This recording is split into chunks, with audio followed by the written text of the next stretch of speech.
From Wondery, Call Me Curious is a podcast hosted by Nikki Boyer that gives you definitive answers to life's burning questions. Every week, Nikki dives into all things you've heard about, but don't really know about. So no more nodding along at social gatherings or Googling in secret, what is cryptocurrency? Learn and laugh as she explores life's mysteries and the internet's hottest topics, like does intermittent fasting work? We've all got questions. Nikki has answers, and it's all on Call Me Curious. Listen to Call Me Curious on Apple Podcasts, Amazon Music, or wherever you listen. You can listen early and ad-free by subscribing to Wondery Plus in Apple Podcasts or the Wondery app. Quick disclaimer this week, there's a brief mention of suicide. Nothing graphic, but it's there. Please check out the post on mythpodcast.com for more info. This week, on Myths and Legends, there are 2 stories from Eastern European folklore. On the first, you'll see why dangerous water monsters don't run daycares, and on the second, that wizards keep being unlucky with love, mainly because they're being super creepy and weird about it. The creatures this week are the Devil's Dandy Dogs, which I guess show us that even demons like cutesy pet names.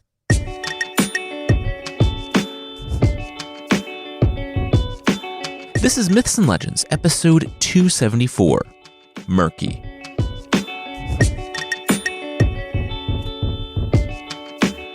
This is a podcast where we tell stories from mythology and folklore. Some are incredibly popular stories with surprising origins. Others are stories that might be new to you, but are definitely worth a listen. Today, we have 2 stories from Eastern Europe. The first is from the Czech Republic, and it's a tale of why you shouldn't use dangerous water monsters to discipline your children.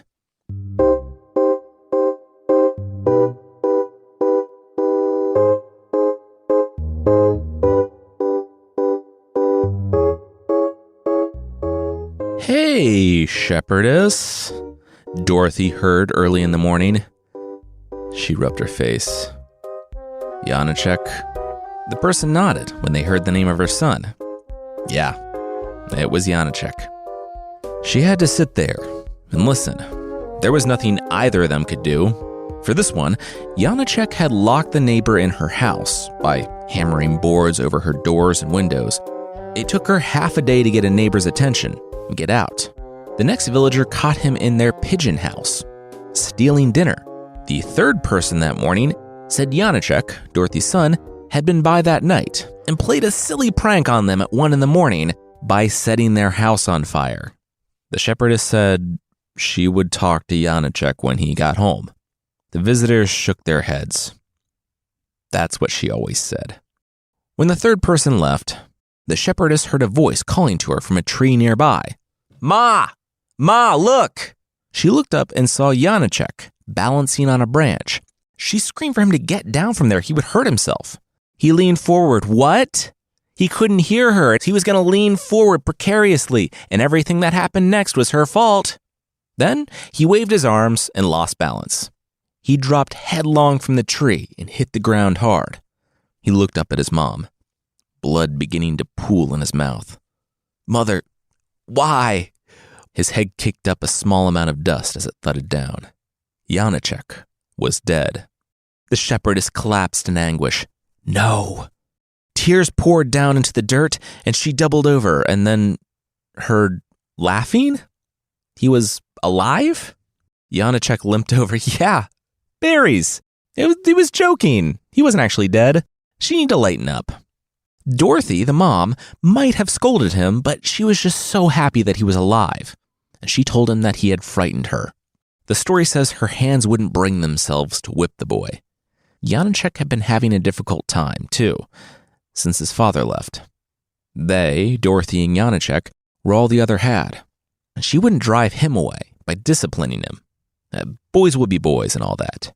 Janacek knew just how far to push his mother, though. And when he went too far, he would make her favorite dish, mushrooms and strawberries. Probably not mixed together, but who knows.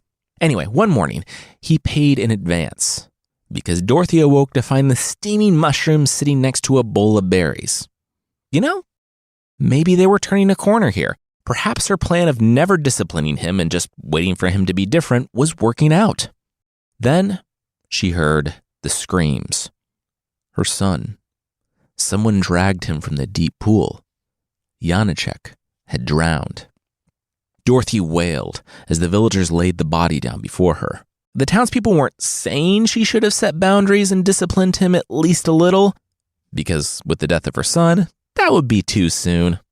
They would say it later, though. Then they looked to the boy, and the body was gone. The people looked around frantically, but there wasn't any evidence of Janacek in the fields, the swamp, town, or forest. It was like he disappeared. Then they looked inside the house that was like 10 feet away from where he had been laying, and found him finishing off the mushrooms and strawberries. Of course, they freaked out and ran, because sure, he must be a ghost and not the kid who messed with them relentlessly and pranked them like 4 times a week. This time, Dorothy stood incensed. Sure, he had lied to her and scared her, but he was eating her mushrooms and strawberries.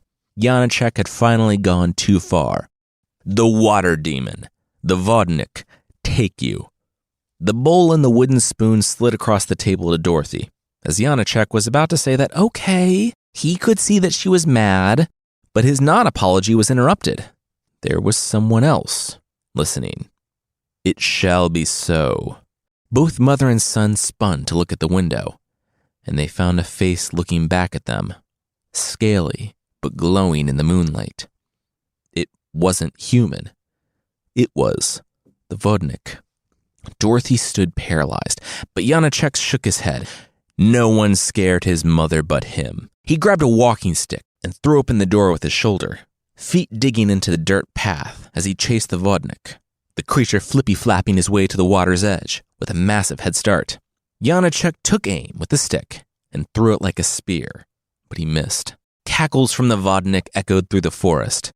Janacek heard, "It shall be so," again, before the splash took the monster down into the deep.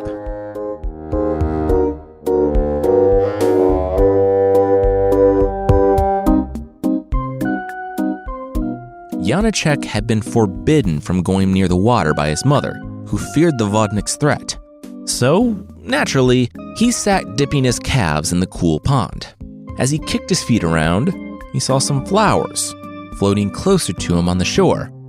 Oh, really? You're gonna try to lure me with the classic Vodnik trick, where you put nice flowers in the water and wait for people to reach for them, and then pull them in? Psh, nice try, Janacek laughed.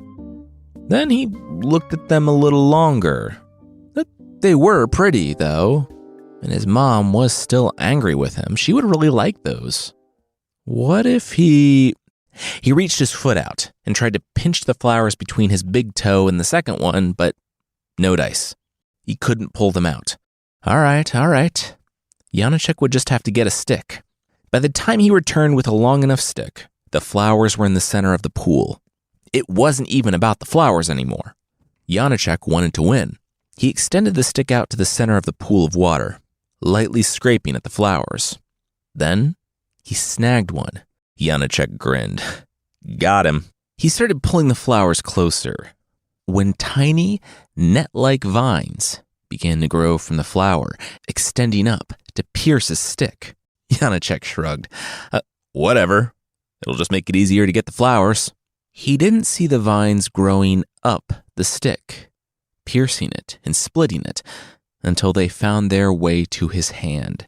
They cupped his hand like a handshake, tightened and extended up his arm, not stopping until they wrapped around his shoulder. Janacek looked down on the arm that couldn't let the stick go if he wanted to. Oh, that's not good. The unseen force yanked the stick, and Janacek flew bodily into the pool. When he splashed down, the vines let go of his arm and he flailed, screaming that he was drowning. The Vodnik, the water demon, had him.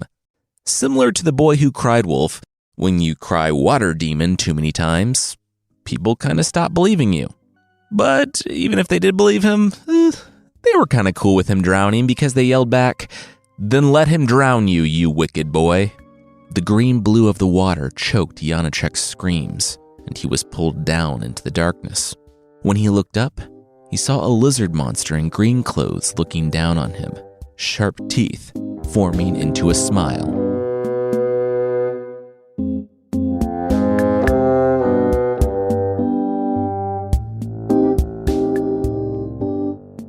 Dorothy sat at home. He was okay. Janacek was fine. He did these terrible pranks all the time when she thought he'd die, but he didn't. Such a jokester. No, he would be home. But Janacek didn't come home. He didn't come home that evening or the next. 3 days later, Dorothy could no longer avoid confronting the idea that her son was either very committed to this particular bit or he was in serious trouble. She had gone to the side of the pool and found his hat, waistcoat, and shirt lying on the ground. After a week, she knew. The Vodnik, the water demon, had made good on what she thought was an empty threat. Her son had been taken. Janacek was all Dorothy had left, and if what she knew about the Vodnik was true, then Janacek could still be alive down there. But he was at the bottom of a pond.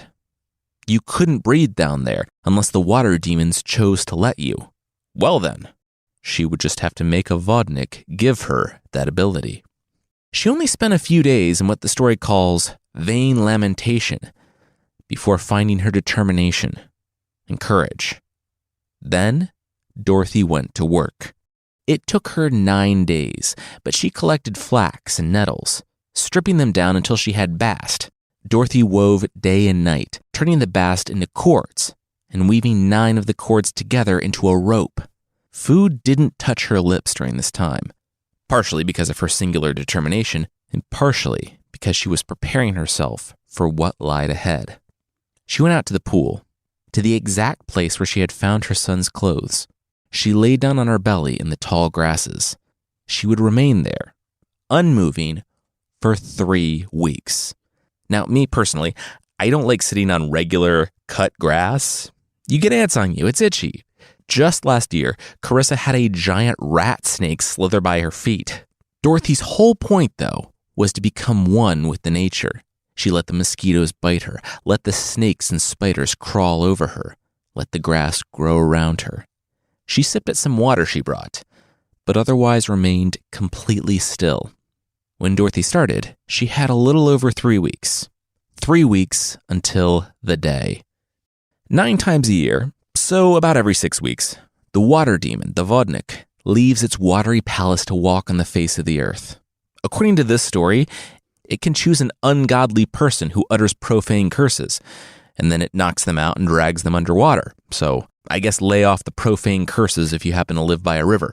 The Vodnik needed water, though, and it wore a green coat, and it wore a green waistcoat. Because, sure, you can be a slimy water creature hunting humans, but you don't need to look like a slob.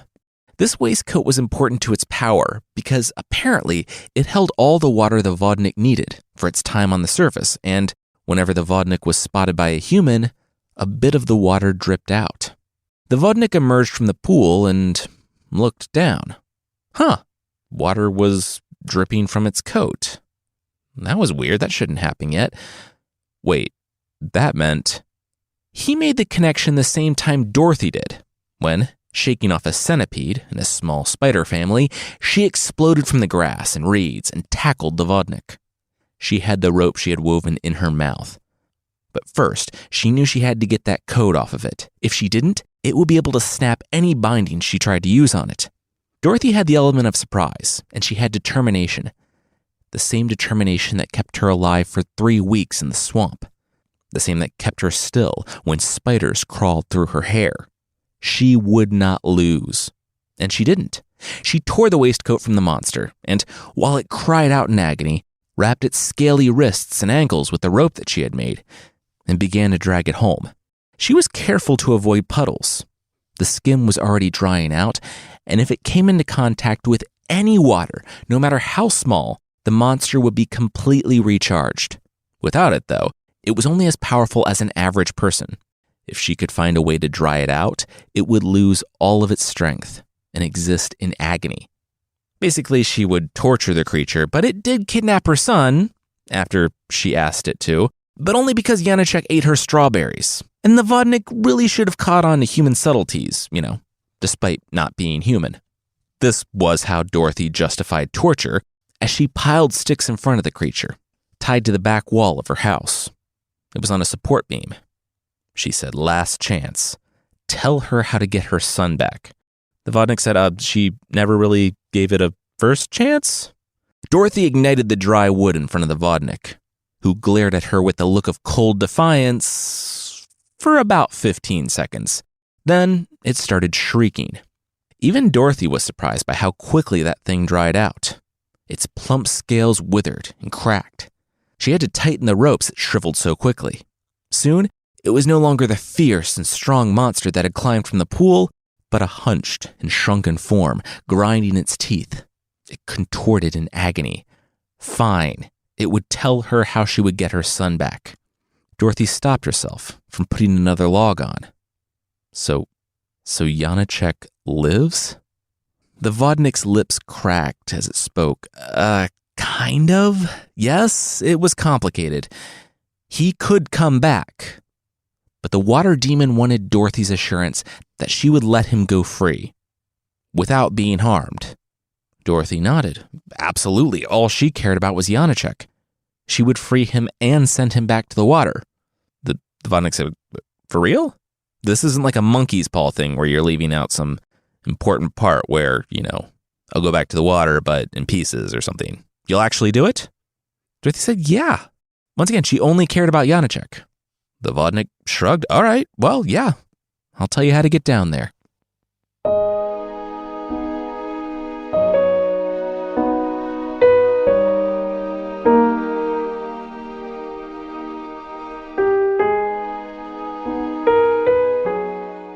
We'll see Dorothy's descent into the watery darkness, but that will be right after this.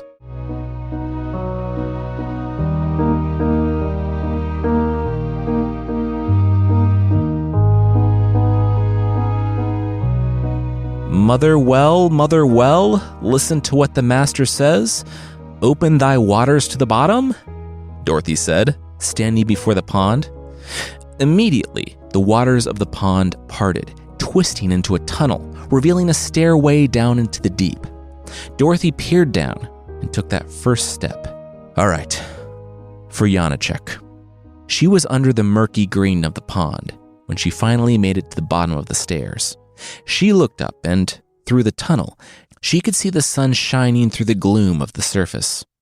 She made it to the bottom of the stairs, where a wall of frog was blocking her path.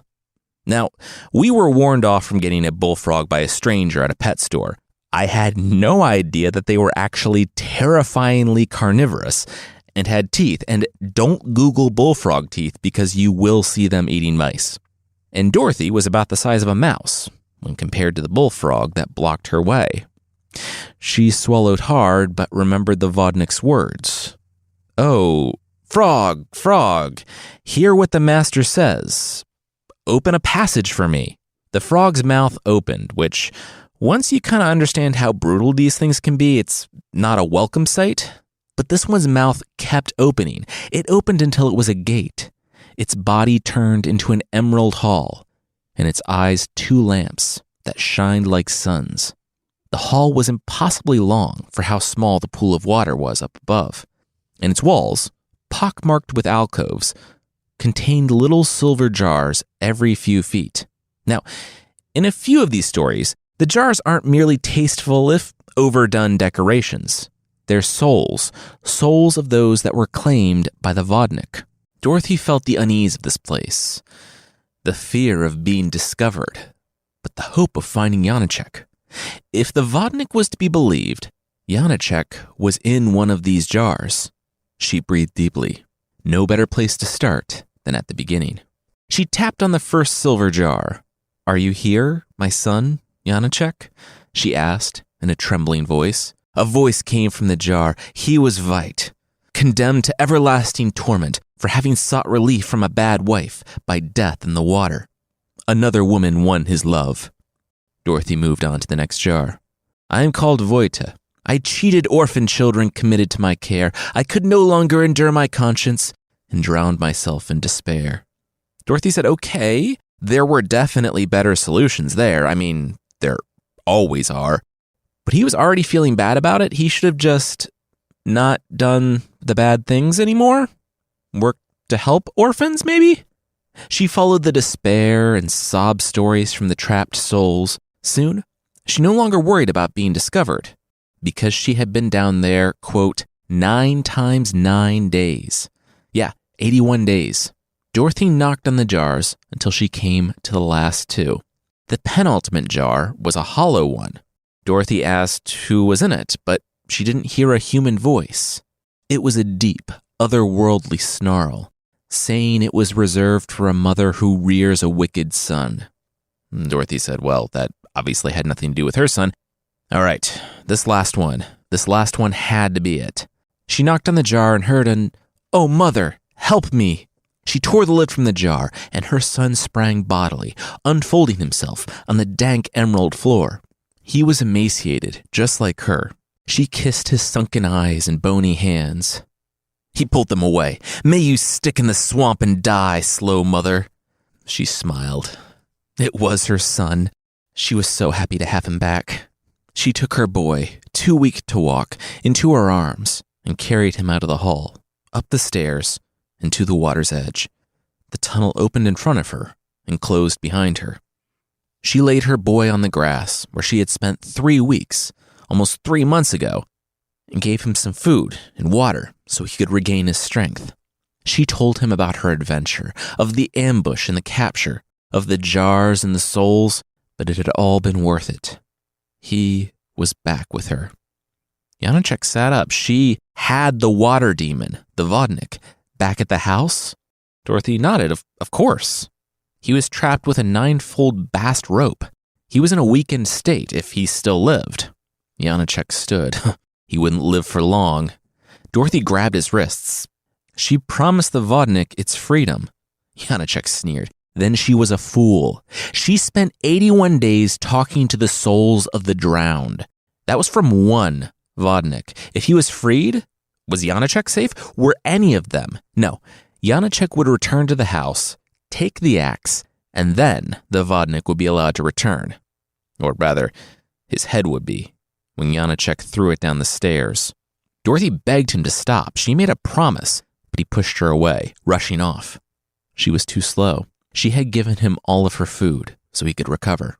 She was winded when she came to the house, and she entered and found Janacek, axe raised over the Vodnik, who was now little more than a dried and scaly skeleton, cowering, shaking on the support beam. "Janacek, stop," Dorothy demanded. And Janacek did. He didn't move until he lowered the axe. She told him she should have said this a long time ago, but he wasn't a good son. He tormented her. She knew he had a difficult time when his father left, but he wasn't dealing with it the right way. He could talk to her. She lived with that hurt, too. Janacek paused for a moment, then lowered his head. The tears began to fall. He was sorry. He was so sorry. The pair freed the Vodnik and led it to the water's edge.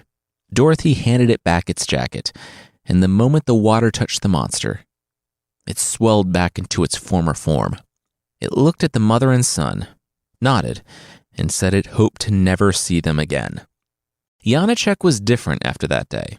After his ordeal in the palace of the Vodnik, yes, but also by knowing how much he had hurt his mother.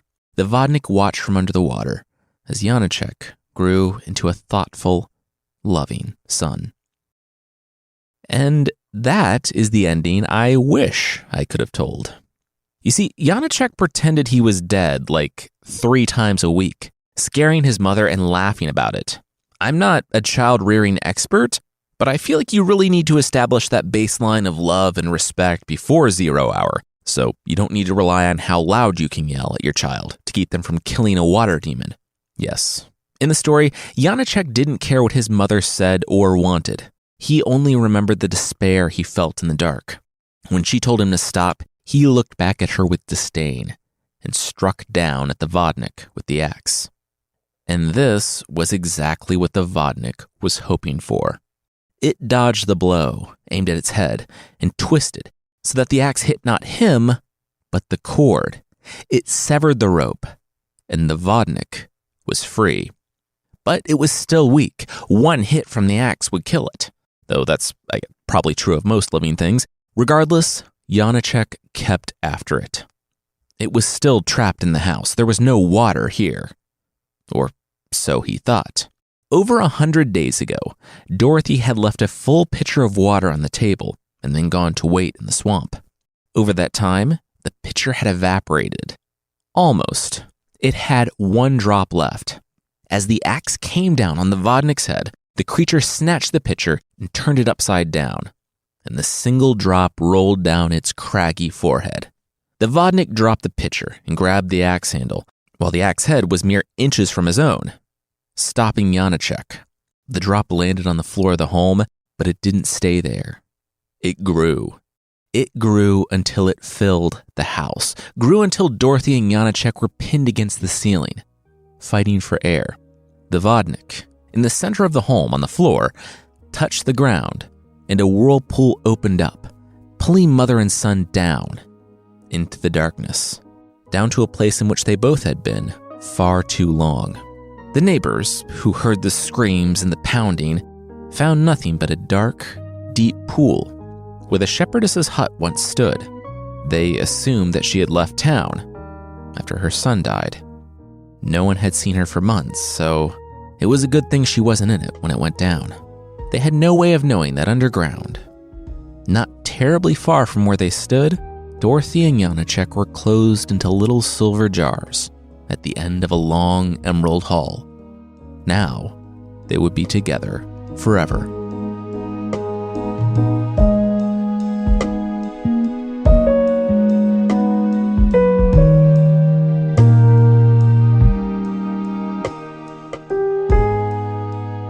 So that's just one of the stories of the Vodnik, the Czech amphibious water monster.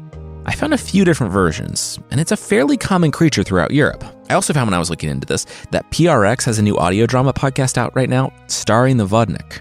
It's like an alternate history inspired by this famous Czech science fiction writer where the Vodnik are 3 feet tall and newt-like, and then humans discover them, educate them, and arm them because, of course, and then they take over the world. It looks awesome and quirky and weird, but good weird. Anyway, I love it when these obscure things from folklore break through to the wider culture and are used super creatively, and I was laughing like 30 seconds into the trailer for the show. The show's called Newts, and I linked it in the show notes if you're interested. The next story is one from Poland about love and magic, and using magic to be creepy when it comes to love. But that will be right after this.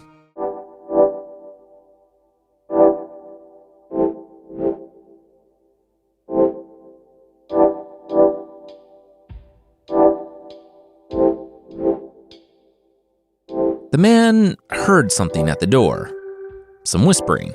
He got up from dinner, walked on over, and answered it. Can I help you? He asked the man stooped on his stoop.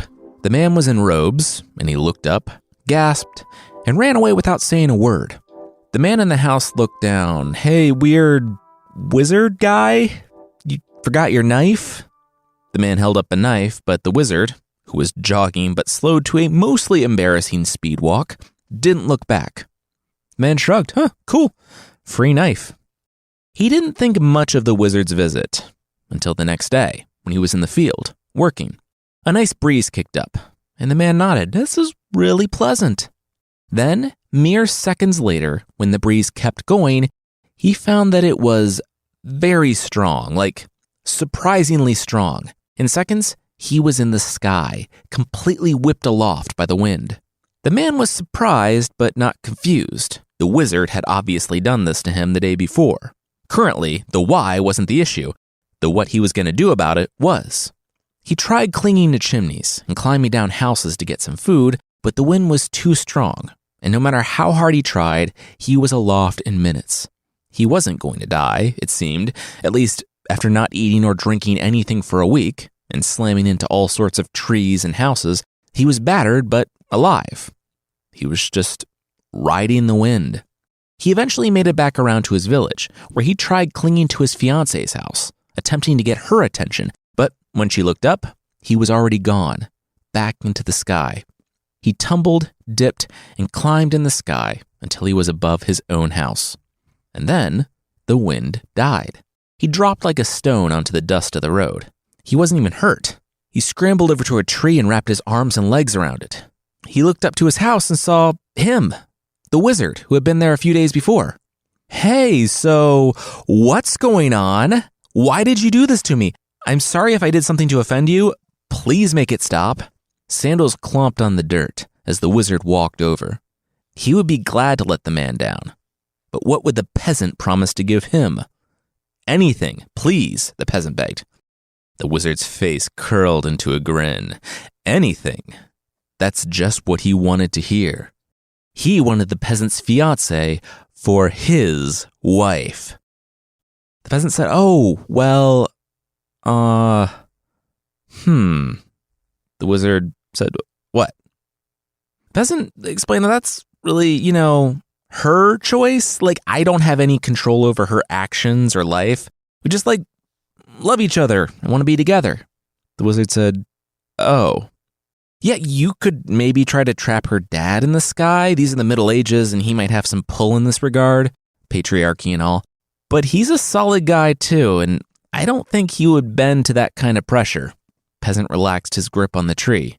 He really respects his daughter's choices. "Oof, well, this is embarrassing." And the wizard snapped his fingers.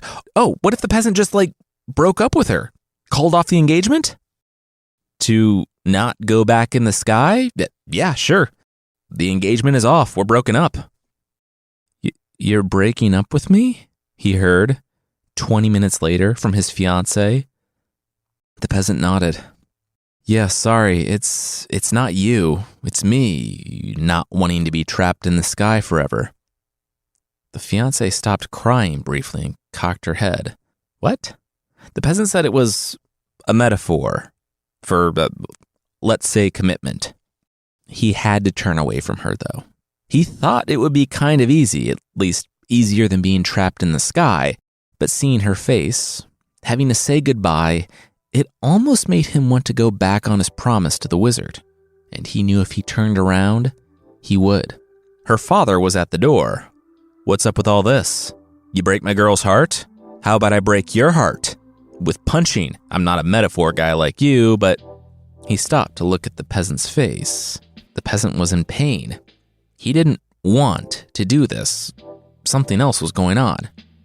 Also, he was sunburned, and after a week of not eating or drinking, he looked like jerky, so yeah, definitely suspicious. He told the young man to sit down. Tell him everything.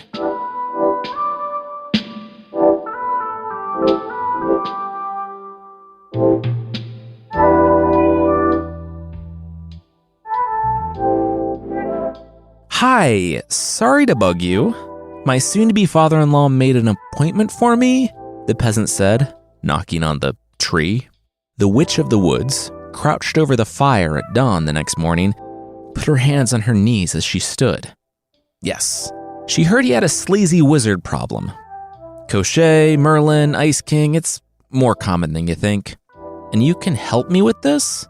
Sorry, this is my first time talking to a witch, so I'm not sure about this whole process." The witch said that she had already helped. His father-in-law paid her fee, so it was all taken care of. "Oh, and your fee, is that, children?" The peasant grimaced. "No, it's money." The witch gripped him by the arm and led him out to the clearing in front of her dwelling. "Oh, you have a really nice witch's hut," the peasant remarked. "It's a house," she said, shaking her head and then pointing to the sky. "Look up there. He's basically just a speck at this point." The peasant squinted and yeah, wow. There was the wizard, screaming into the void of the sky, too far for anyone to hear him, floating in his big nightshirt, whirling around and around in the air. So, just like that? The witch nodded. Just like that. He'll be up there forever? Maybe he'll drift into space. Magic is not an exact science, it's magic. Still, she had something extra for the peasant. She handed him a knife.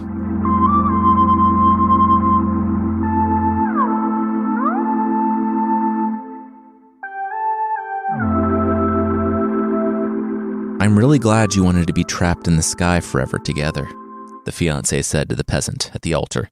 He said, "What?" "Oh, the metaphor. Yes." He was really glad they could work it out. He looked to his father-in-law. Was his guy at the ready? The father-in-law pointed to the window. outside, one of the father-in-law's buds was aiming the knife that the witch had given the peasant, and at the exact time of the wedding, the wizard was passing overhead. The friend threw the knife, and it stuck in the wizard's foot, dragging him like an anchor to the ground, where he landed right at the window to the wedding. The knife lodged in the dirt, and the wizard, bedraggled in his long nightshirt, was forced to watch the wedding of the peasant couple. He wept. This was the worst torture ever, he thought, until the father-in-law's guy pulled the knife back up, the wind took him, and he flew off back into the sky. He tumbled in the sky for weeks, but the crow's cawing eventually told the witch that the wizard tumbled his way into space. The moral of the story is, of course, don't be gross and weird and controlling when it comes to love. Or at all.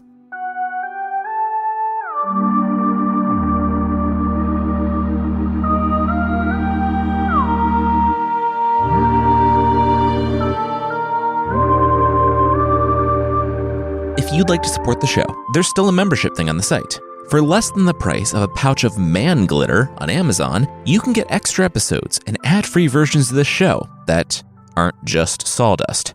Check out the membership at mythpodcast.com/membership.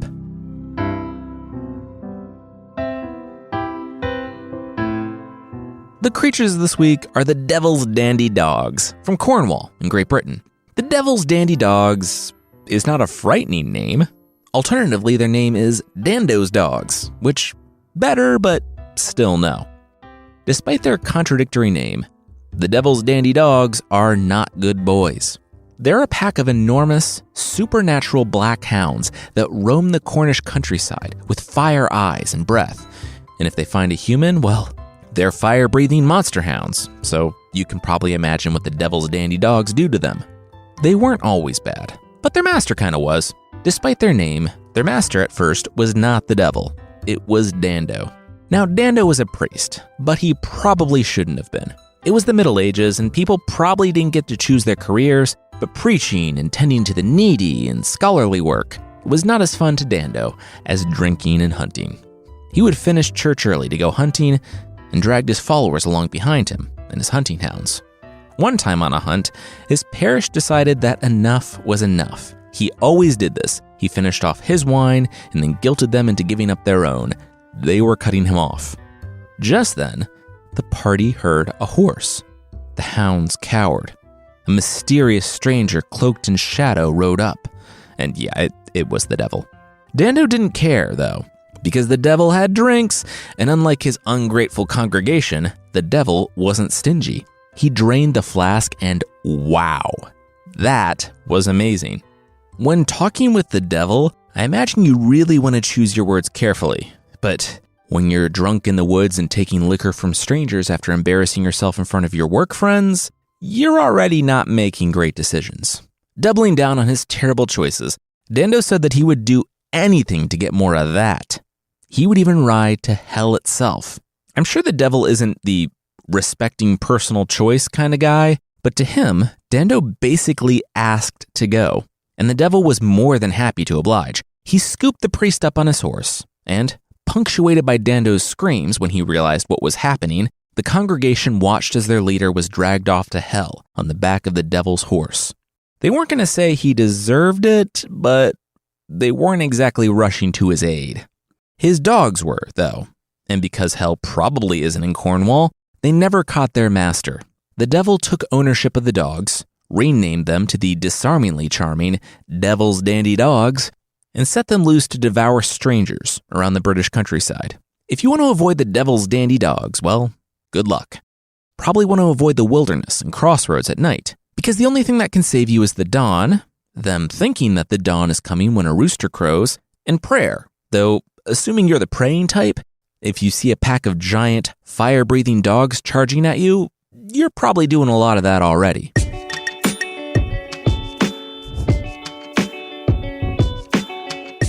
That's it for this week. Myths and Legends is by Jason and Carissa Weiser. Our theme song is by Broke for Free, and the Creature of the Week music is by Steve Combs. There are links to more of the music we used in the show notes. Myths and Legends is a registered trademark of Bardic Enterprises, LLC.